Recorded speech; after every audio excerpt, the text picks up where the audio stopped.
Noakhali BPL আইতেছে, এটা শুনি কিছু মানুষ চলতে চলতে শেষ হয়ে যায়, আঙ্গার হয়ে যায় চলতে চলতে, বুঝছেন? আমি বুঝলাম না নোয়াখালী দল বিপিএল এ গেলে আন্নাও কি সমস্যা, যে অন্য অন্য জেলা বা অন্য অন্য বিভাগ যে বিপিএল এ খেলতেছে আঙ্গু তো কোনো সমস্যা নাই, ঠিক আছে না? আমরা তো আরো সাধুবাদ জানাই যে বাংলাদেশ প্রিমিয়ার লিগে তারা খেলতেছে, কিন্তু আমরা নোয়াখালীরা বাংলাদেশ বিপিএল এর দল পাইছি, এটা লই আমাকে তো জলাজলি কি শুরু হয়েছে বুঝলাম না।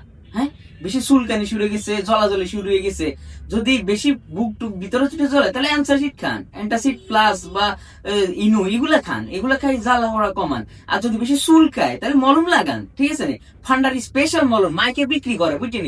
গ্রামে গঞ্জে সব জায়গায় ফান্ডার স্পেশাল মলম ওইগুলা লাগান চুলকানি লাই। কিনলে যে নোয়াখালী হিসেবে হরি রয়েছে আমি বুঝলাম না। আমরা বিবেক চাইলো নোয়াখালীরা বিবেক চাইলো হেঁটে লয় আনা চুলকানি শুরু হয়, খাদ্যানি শুরু হয়, বুঝি না।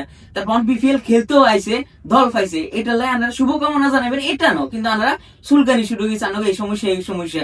দেশ ট্রাভেলের মালিকানা হচ্ছে রাজশাহী, আরে বাবুরে দল নোয়াখালীর মালিকানা জিগে হইতে পারে, সমস্যা নাই, ঠিক আছে না? আগেও তো আঙ্গু বেঙ্গল গ্রুপ নোয়াখালীরা ছিল অন্য দলরে প্রতিনিধিত্ব করছে, তখন তো আঙ্গুকে চলে না, আঙ্গুকে চলে কা? হ্যাঁ, নোয়াখালীর কিছু নাই, এটা নাই ওইটা নাই, এটা হয়েছে হেটা হয়েছে। নোয়াখালীর লই অন্তত জলাজলি বন্ধ করেন ভাই, ঠিক আছে? আমরা নোয়াখালীরা শান্তিপ্রিয় মানুষ, জেনে আছি আলহামদুলিল্লাহ ভালো আছি, ঠিক আছে? আমরা আঙ্গ অধিকার আদায়ের জন্য বিভাগীয় আন্দোলন লাই রাজপথে ছিলাম, থাকো। এবং এই বিভাগের পাশাপাশি এখন নোয়াখালীর যে যতগুলো আঙ্গ যৌক্তিক দাবি এগুলো আমরা আজীবন আমরা কথা কই যাই, একদম মরণ পর্যন্ত, ঠিক আছে?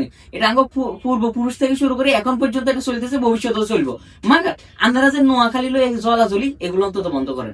জ্বললে ওষুধ খান, বুঝছেন? বুক জ্বলা ওরা কমে যাবে। আর যদি বেশি চুলকানির সমস্যা থাকে, চুলকানির মনিটরিং যা আছে এগুলো ব্যবস্থা করেন কেন, তাইলে ভালো থাকবে। আর কথা যদি ভুল চুরি হয় ক্ষমার দৃষ্টিকে দেখবেন। তবে এটুকুই বলবো, নোয়াখালী মানুষরা আগের তুলনায় ভালো আছে, এখনো আছে, ভবিষ্যতেও থাকবো।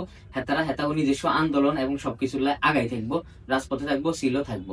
এবং নোয়াখালী যে নতুন আমাদের নোয়াখালী এক্সপ্রেস নামে যে টিম আইতেছে বিপিএল এ, ঠিক আছে? হেতাগুলো শুভকামনা রইলো। আর ইনশাল্লাহ এবারে বিপিএলটা খুব জাঁকজমক হইব, কারণ নোয়াখালীরা আছে। ভালো থাকবেন, সুস্থ থাকবেন, আল্লাহ হাফিজ।